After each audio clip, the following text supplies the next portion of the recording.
Life has a strange way of making people listen only when you've got nothing left to lose. My name's Maya Carter. And I'll never forget the day I got fired for trying to help a little girl find her voice. It started on a gray morning inside the Whitmore estate, a place where silence felt like wealth. I'd been hired as a maid, but truthfully, I was watching that child like she was my own. Her name was Ella, the 5-year-old daughter of billionaire contractor Henry Whitmore. Folks said she was born mute, couldn't make a sound since birth. But I'd seen her eyes move to the rhythm of music, her lips twitch when I whispered her name. There was something alive in her silence, something that didn't sit right with me. That morning I was kneeling beside her with a wooden tongue depressor gently pressing under her chin to test vibration, an old trick I learned back when I studied speech therapy before my life fell apart. I whispered, "Come on, baby, just hum for me." And then she did. The faintest hum, like a ghost of a word. Before I could even breathe, the nursery door slammed open. "Get away from her!" Henry's voice thundered. He grabbed my arm and threw me back so hard I hit the bookshelf. I remember the copper taste of blood, the look on his face, pure horror mixed with disgust. "You sick woman! You were hurting my child!" I tried to explain. God knows I did. She made a sound. Mr. Whitmore, I swear she spoke, but he'd already made up his mind. Fired me on the spot. Told me if he ever saw me near his daughter again, he'd call the cops. And the rest of the staff. They looked at me like I was a monster. I packed my things that night, tears burning my throat, feeling smaller than I ever had. But I wasn't crazy. I'd heard that little girl hum. I'd seen her lips move. And I wasn't about to let another man in a white coat decide what a child could or couldn't do. A few days later, I reached out to Girl. Annette Ross, a former speech pathology professor turned whistleblower. She'd been investigating misdiagnoses across the country, especially connected to a celebrity doctor named Dr. Adrian Hale, who'd been treating Ella since infancy. "He's untouchable," she told me on the phone, "but he's left a trail." She offered to meet me and told me to bring whatever evidence I had. So I did. I brought a tiny recording, a video of Ella's lips forming the word, "No." That was enough for Dr. Ross to believe me. She handed me a hidden mic and said, "If you can get him to admit anything, we'll take him down." I didn't even think twice. The next morning I went back to that estate. I snuck through the vineyard at dawn, nerves buzzing. When Hale's BMW pulled up, I waited until he went inside and followed him to his office. My heart was pounding so loud I could barely breathe. When he looked up and saw me, he smirked. "Well," he said, "the help returns. What do you want now?" "I know Ella's not mute," I told him, "and I think you know it too." He laughed, one of those slick, condescending laughs that cut right through your spine. "You're not a doctor, Miss Carter. You're a fired housekeeper with a savior complex." I didn't move. "Then why did you tell Henry never to get a second opinion? Why prescribe medication to a child who can't even swallow pills?" His smile vanished. "Because he pays me for answers, not hope. That man lost his wife. He doesn't need another reason to grieve."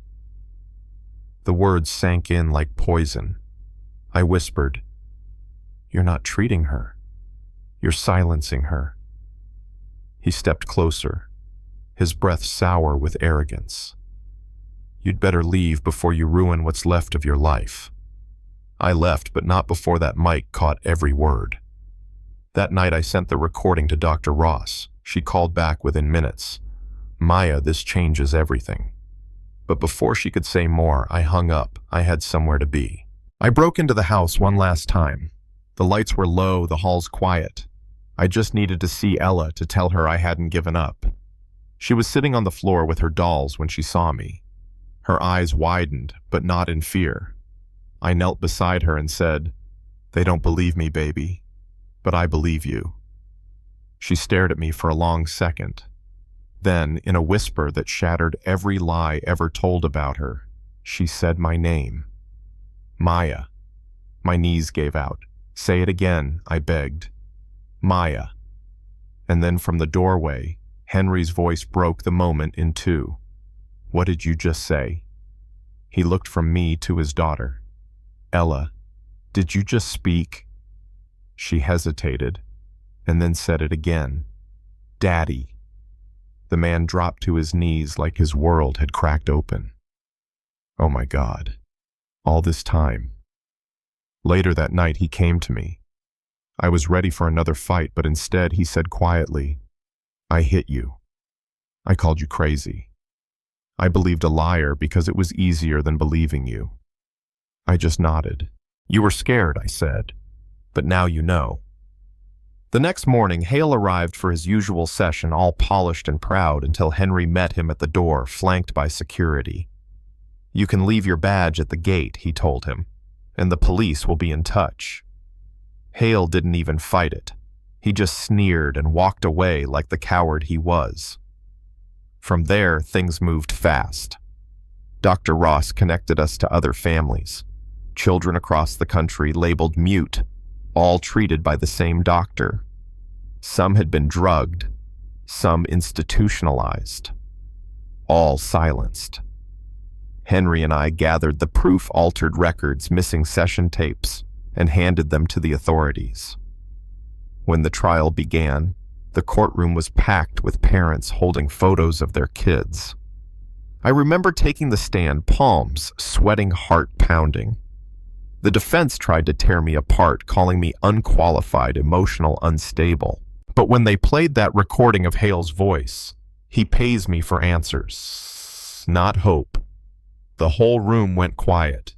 Even the judge took off her glasses and rubbed her eyes. Then they brought in Ella. Little blue dress, a bracelet I'd made her. She looked so small under those lights. The prosecutor knelt down and asked softly, Do you remember Dr. Hale? She nodded. Did he ever tell you to try to talk? No, she said, voice trembling. He told me quiet was better. And just like that, the truth filled the room. By the time the verdict came, the world was watching. Hale lost everything, his license, his empire, his reputation. But what mattered more were the children whose voices started coming back. Some stuttered, some sang, some just whispered, but they were all finally heard. Months later, Henry and I turned his old guest wing into the